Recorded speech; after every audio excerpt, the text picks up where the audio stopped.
Contraponto, o canal da Associação dos Ex-Alunos do Instituto Benjamin Constant no YouTube. Um espaço para ideias, experiências, teses, projetos. Prédica versus prática em debate.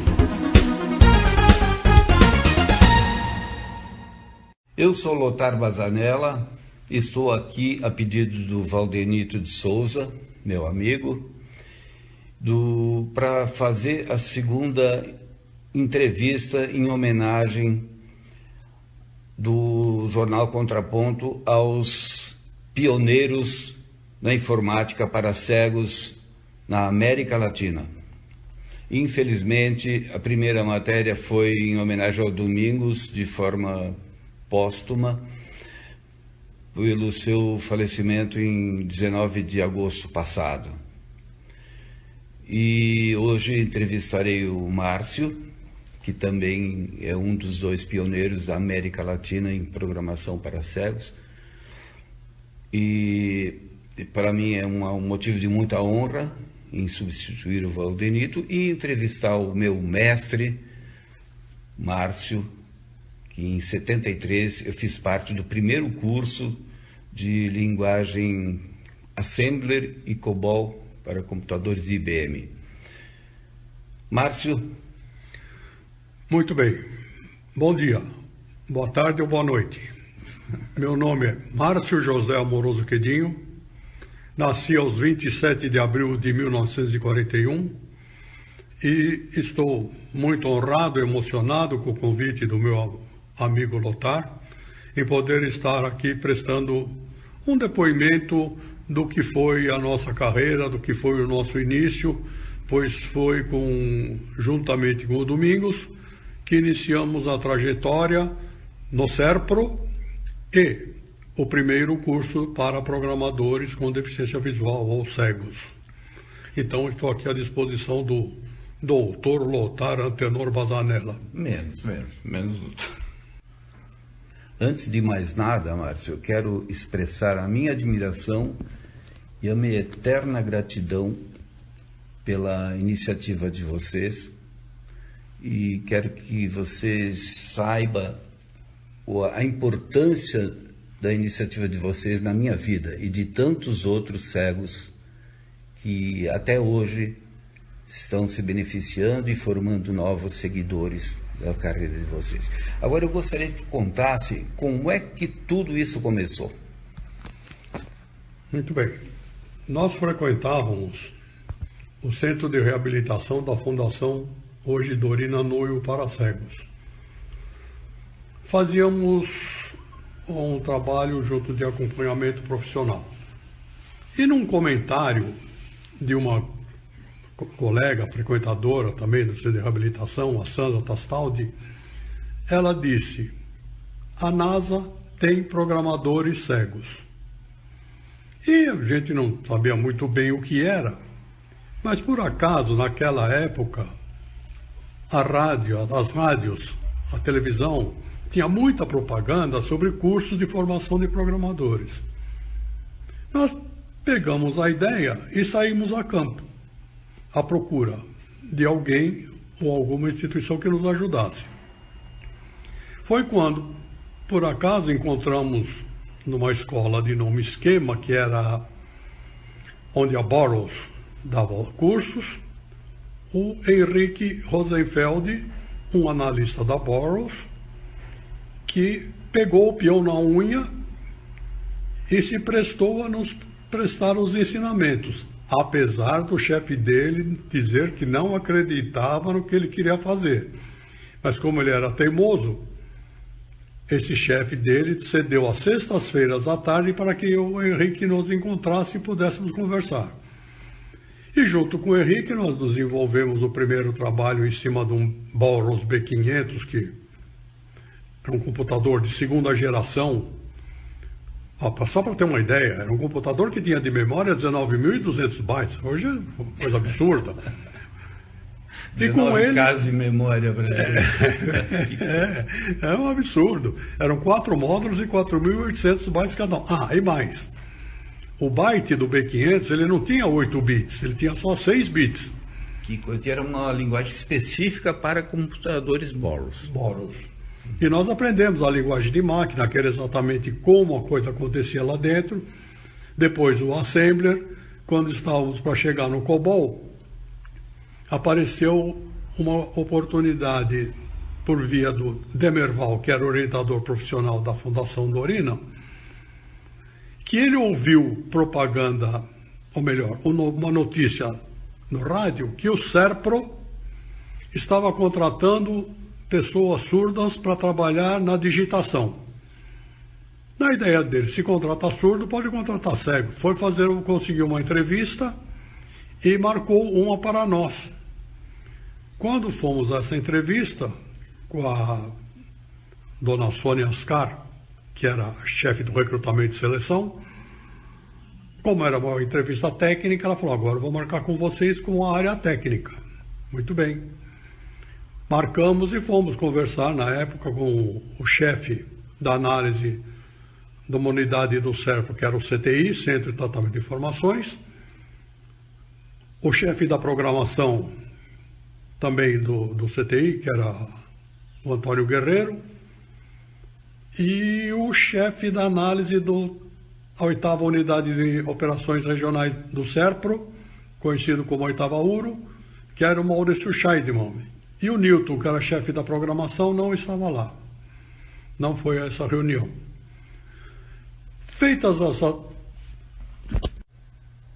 Após essa primeira entrevista, ficou combinado que nós teríamos um estágio de 6 meses. Durante esses 6 meses, haveria a avaliação, ao fim dele, sobre a possibilidade da contratação ou não. Por sorte, por muita felicidade, antes dos 6 meses, por termos feito algumas coisas junto com a chefia, um detalhe.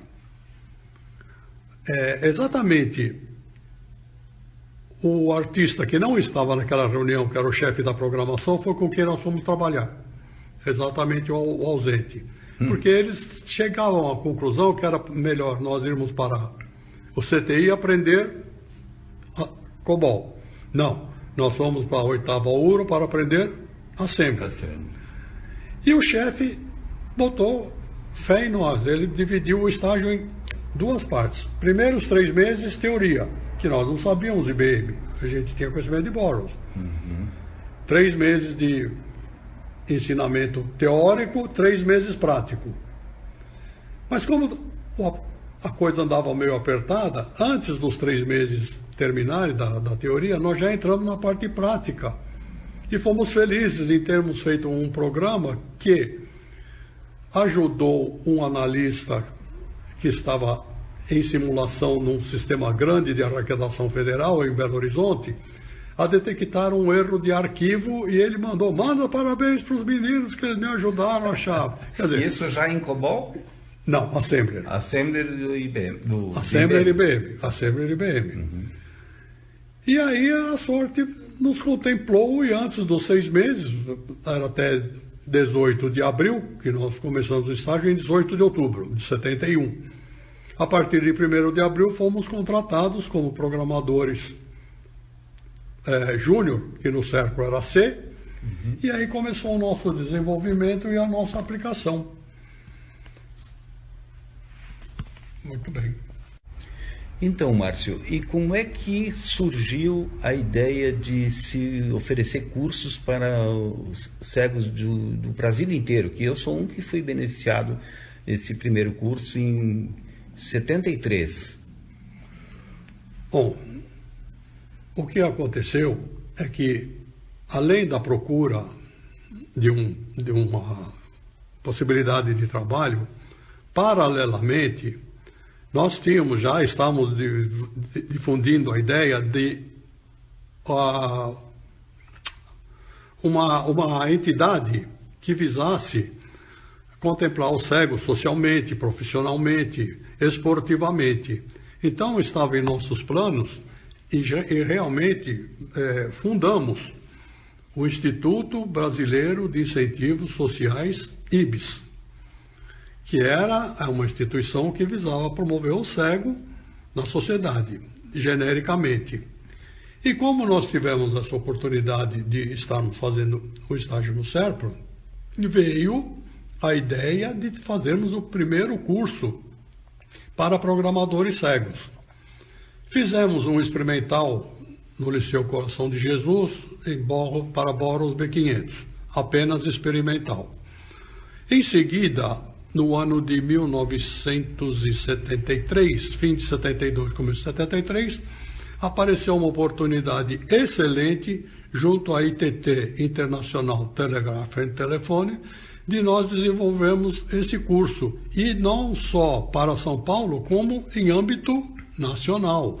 Tanto é que está aqui ao meu lado o Lothar, que veio do Rio Grande do Sul. Vim junto com o Jonas e com o Darley, né? O Darley desistiu no andamento do curso, e o Jonas se formou junto comigo, uma turma que formou 13 profissionais, né?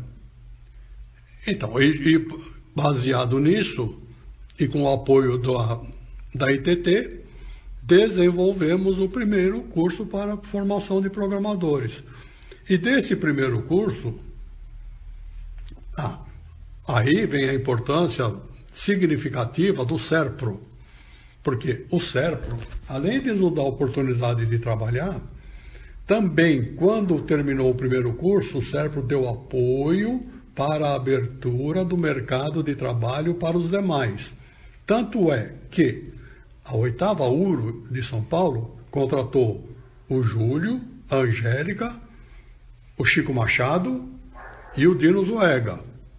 E pelo CTI, a unidade que estava na cidade de Osasco, contratou o Carlos Alberto e o Luiz Carlos Ferreira. E ainda abriu oportunidade na Prodan para o Lothar, o José Walter, o Jonas e o Álvaro, não é isso? Isso, depois veio Edson do Carmo, Edson Marques, depois, né? Foi do curso seguinte. E tu sabe que ao longo do tempo, Márcio, a Prodan contratou mais, ao todo, 24 cegos. Bom. E isso numa época que não havia lei de cotas, né? Muito bem. E a Prodesp abriu as portas para o José... Como é que chamava lá? O José Edson e a Sandra Maciel. Então, vejam, inicialmente já foram contratados 12. O Lothar disse que foram 13, eu realmente não me lembro. Foram 13 que se formaram. Quem é o 13º que não teve oportunidade. Não me lembro por quê. Agora, uma coisa é verdade. O meu amigo Lothar tem a mania de ficar falando, porque vocês fizeram. Bom, não sou só eu que falo. Uma coisa eu digo a vocês com toda sinceridade. Se a semente é boa, mas a terra não for fértil, não vai germinar. Quer dizer que nós tivemos a oportunidade de sermos os primeiros. Mas com certeza, se não tivesse sido nós, outros de vocês teriam sido, porque a terra germinou. Então a semente foi boa, a terra germinou. Então vejam, quantos hoje são? Uma coisa interessante. Paralelamente, a IBM estava orientando um menino de nome Cícero. Sim, o Cícero chegou a trabalhar comigo na Prodan depois. Ele passou primeiro pelo baú da felicidade. Baú. Ele foi contratado para o baú. Agora, ele não tinha essa ideia de divulgação. Tanto é que ele fez o curso. Quando nós estávamos estagiando no SERPRO, ele foi fazer uma entrevista conosco, e o Jack, que era o manager dele, e depois ele foi contratado pelo baú e ficou por lá e não se manifestou em termos de interesse na divulgação e tudo mais. Então, Márcio, eu tive contato com o Artêmio, que fez o curso com vocês do B500, Sim. Em 71 ou 72, e ele morava em Florianópolis, e ele, como tinha estudado com a gente lá no Santa Luzia, em Porto Alegre, ele convidou o Adão Zanandrea, que era o presidente da Sergs na época, e nos ofereceu 3 bolsas com tudo pago para fazer o curso aqui em São Paulo, com a promessa de um estágio remunerado depois de 6 meses, né, que a gente teria mais ou menos 1.100 dinheiros da época, que eu não lembro de 73 nem que moeda que era, né? Devia ser cruzeiro. E eu trabalhava que nem um condenado como datilógrafo de um sistema de controle de anúncios nas emissoras de rádio. Eu fazia a transcrição do braille para um stencil que depois passava no mimeógrafo e tirava a cópia para vender para as empresas anunciantes, né? Para ver se as emissoras teriam cumprido o contrato de anúncio. E eu ganhava 300 cruzeiros na época, né? E com a oferta de ganhar, possibilidade de ganhar 1.100, para mim foi altamente motivador, né? Eu interrompi o curso de Direito que eu estava fazendo e vim para cá em 73. E em setembro de 73 fui contratado junto com o Jonas, já ganhando 1.200. E, quer dizer, foi assim, um avanço muito grande, assim como para muitos outros, né? Sim, eu no meu caso, por exemplo, eu estava por conta do INSS, eu recebi auxílio doença pela deficiência visual que estava se agravando. E eu tive que pedir alta no INSS para eles me darem baixa e eu poder fazer o estágio no SERPRO, que também existia não só uma compensação financeira, mas era a oportunidade de poder voltar a ser contribuinte do INSS e não um beneficiário, que hoje estaria numa situação muito difícil se tivesse continuado como tal. Agora, para a época, as coisas, sei lá, conseguiram acontecer de maneira muito favorável. Tanto é que logo após o primeiro curso, que formou todo esse pessoal, foi iniciado um outro segundo curso, que o Lothar fez referência ao Edson, que foi para a Prodan, e outros que já começaram a aparecer por aí. Foi quando houve um afastamento de minha parte, coisas que não vale a pena comentar, mas houve um afastamento e eu não participei desse segundo curso. Mas eu insisto, a semente só germinou porque a terra foi fértil. A Sandra também, nessa época, em 78, ela fundou a DEVA, né? Sim. E ela começou a dar cursos também, né? De formação de programadores. Sim, a Sandra, pela DEVA, e o Ronaldo Monteiro Caçares deu um curso, agora eu não me lembro por qual entidade, mas ele deu um curso noturno lá no centro de São Paulo, no centro da cidade, para a formação de programadores, mas não, infelizmente não... Depois veio no Instituto Benjamin Constant também, se não me engano, o Maurício, a Leda, o Celso Leonel também andaram dando curso pelo IBS, né? Uma parceria com o Instituto Benjamin Constant. E o Jonas, lá em Porto Alegre, também andou formando alguns programadores. Enfim, foi pipocando, que nem tu falou, né? A semente germinou e... O Reinaldo Cândido de Almeida, que foi formado pelo IBS, ele foi dar curso em Campinas. Então. Ele foi fazer lá em Campinas. Quer dizer, difundiu. E até hoje, Márcio, como mudou muito a forma de programar, muita gente se formou em escolas técnicas, tipo FATEC, Instituto de Tecnologia e tal, e vieram para as empresas sem experiência de programação, e que a gente que já estava na área foi orientando, né? Então hoje não lembro de alguma instituição que esteja dando curso especificamente para cego. Normalmente a gente faz um curso com pessoas com visão normal e depois, com o contato, hoje em dia as comunicações são bem mais fáceis, né? Aí as pessoas vão se familiarizando com a forma de programar com essas novas plataformas, né? Então, Márcio, como é que foi o começo de vocês? Vocês programavam em braille, depois perfuravam em cartões? Na tua época devia ser cartão, né? Sim, cartão perfurado. Não, mas nós fazíamos a codificação em braille e alguém fazia a transcrição para que fosse perfurado em cartões.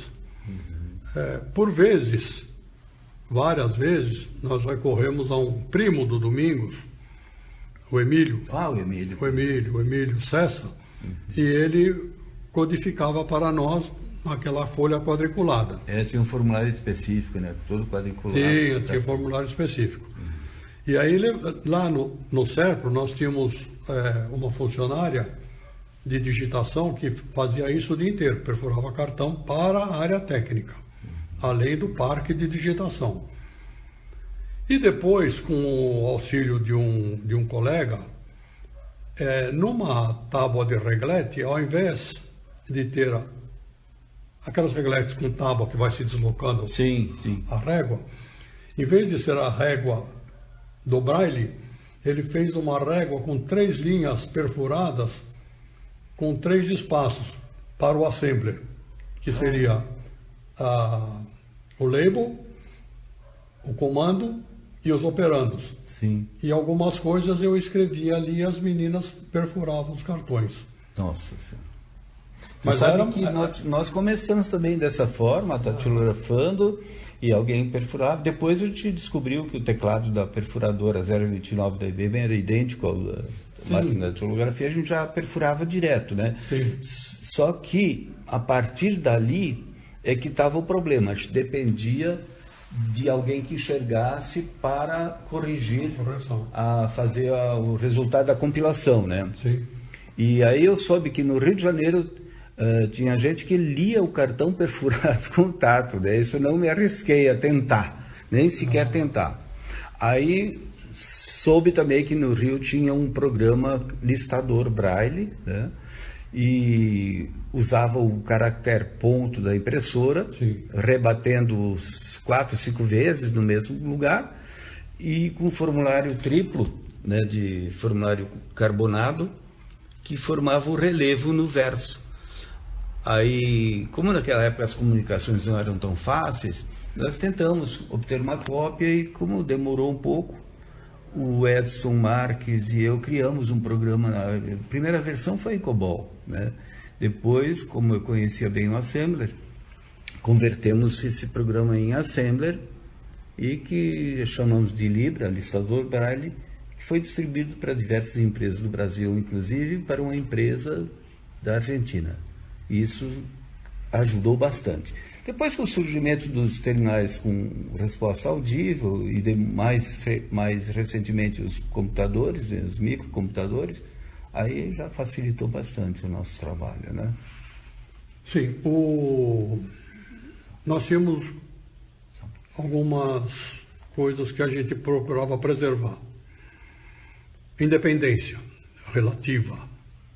Custo, a gente não queria aumentar custo. Então, o listador Braille aumentar muito o custo de papel. Exatamente. Então a gente tinha alguma restrição. Sabe como é que nós resolvemos isso? Conversando. Formulário usado. Nós conversamos com um técnico de hardware da IBM e sugerimos colocar um anteparo de borracha de câmara de pneu de bicicleta. Então era uma borracha mais fina e aí a gente passou a usar o formulário simples, cobrindo o anteparo da impressora com essa borracha, e aí funcionou sem desperdício, que dava dó, né? Eram 2 folhas de carbono e 2 de papel contínuo para jogar fora, né? Sim. Mas... Então, Márcio, diante da evolução da microinformática, tudo, as substituições dos mainframes, tudo, como é que tu vê o futuro da atuação dos cegos nessa área? Bom, eu acho que hoje, com a microinformática, as coisas estão ficando mais difíceis para nós. Um momento glorioso que nós tivemos, que eu acho, foi o Natural. O Natural foi uma linguagem que, olha, foi maravilhosa, e com os terminais falantes, a gente trabalhava em igualdade de condições. Agora, hoje, a microinformática com copia e cola, e corre para cá e desloca para lá, está começando a ficar complicado. Mas nós não podemos perder a força, nós temos que reagir. Hoje, eu já não tenho força para isso, estou fora. Mas eu torço muito que apareçam outros, e devem aparecer, com força, para poder dar continuidade a esse negócio que começou, e nós não podemos perder essa frente de trabalho, que é digna, honrada, e não é fácil não. Então precisamos de gente nova com muita força.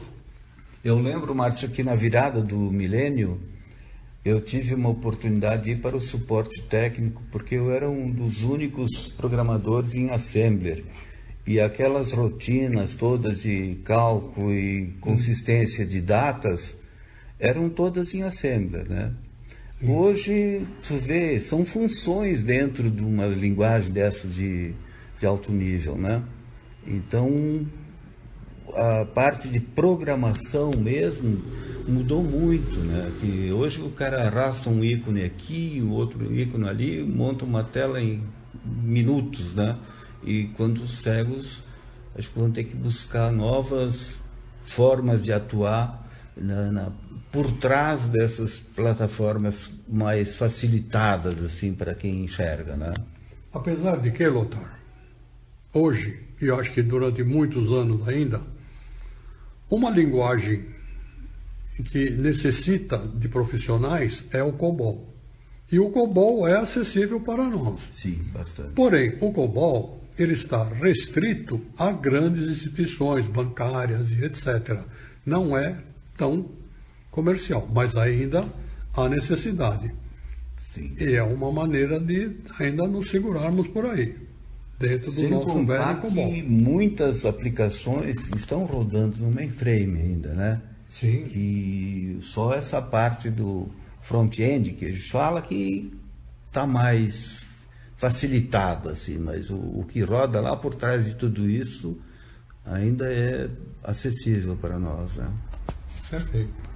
Eu não faço ideia de quantos programadores foram formados ao longo desse tempo. E o importante é que continuou, né? Sim. A gente viu se multiplicar em cursos por aí, muita gente fazendo carreira, já aposentados, que é o meu caso também. Agora, no âmbito internacional, eu não tenho informações. Isso é uma coisa. Acho que ainda o número é grande, mas porque ao longo de todos esses anos tivemos muitos cursos dados pelo IBIS, pelo Domingos e pelo pessoal de lá. Agora, para determinar o número, não, eu não sei. Como nós tivemos alguns independentes, como nós falamos aqui do Cícero, aquela menina que trabalhou na Eletropaulo, como é que ela chamava, Lothar? Eu não lembro. Mas tinha o pessoal da Sadia também, né? Que se formou, o João Nadão, sei que trabalhou, formou fora dele. A Sandra Maciel formou pessoas, né? Como a IEDA foi formada pela Sandra, o Marquiano também, né? Marquiano Charan. Então tivemos várias frentes, agora nós não podemos perder a mão, temos que continuar. Exatamente, temos que continuar. Então, Márcio, eu só quero reiterar então meu agradecimento, cumprimentá-lo pela participação tão importante na vida de tantos, né? E mais uma vez muito obrigado e parabéns por esse belo trabalho. Muito bem. Lothar, eu tenho a dizer o seguinte, gostaria de reforçar alguns pontos principais, como a figura do Henrique Rosenfeld, que pegou o peão na unha e nos levou a isso. O comentário simples daquela menina Sandra Tastaldi, o empenho do Demerval, a participação muito efetiva, ativa e pujante do Domingos Cessa Neto, que foi quem mais deu cursos de programação. O Serpro, que hoje, por acaso, muita gente acaba esquecendo, e eu sei que tem gente que acha que o Itaú é pioneiro. Não, pioneiro é o Serpro. Então, tem uma série de pessoas aí, de gente, que a gente não pode esquecer. Exatamente. E isso é o principal. E eu digo, repito e reitero. germinou porque a terra foi fértil. Graças a Deus, temos um grande número de pessoas. E, fim de carreira, estamos aqui à disposição de vocês para quaisquer outras dúvidas. O meu contato, eu não tenho contato desses modernos, porque eu estou velho. Mas tem o meu amigo Lothar aqui do meu lado. Não é que velho, é meu jovem há assessor. muito tempo, né? Não, eu tô meio... Aposentei. Desatualizado com as modernidades. Exatamente, desatualizado. Mas com a mente perfeita e lembrando de fatos tão importantes. E vamos torcer para que muita gente ainda apareça para levar adiante esse Sim, com toda certeza. todo esse assim trabalho, seja. né? Perfeito. Muito E bom. agradeço ao Lothar essa oportunidade de poder falar com vocês todos e quem mais tenha me convidado. Fico muito grato e digo sempre que todas as vezes que isso acontece, como a gente fica velho, já não era bom, agora fica mais bobo, eu me emociono. Isso é muito bom. Obrigado a todos. Eu compartilho esse teu agradecimento com o Valdenito, que me possibilitou essa tarefa tão importante e tão honrosa para mim. Muito obrigado a todos. Obrigado a todos. Contraponto. O canal da Associação dos Ex-Alunos do Instituto Benjamin Constant no YouTube. Um espaço para ideias, experiências, teses, projetos. Prédica versus prática em debate.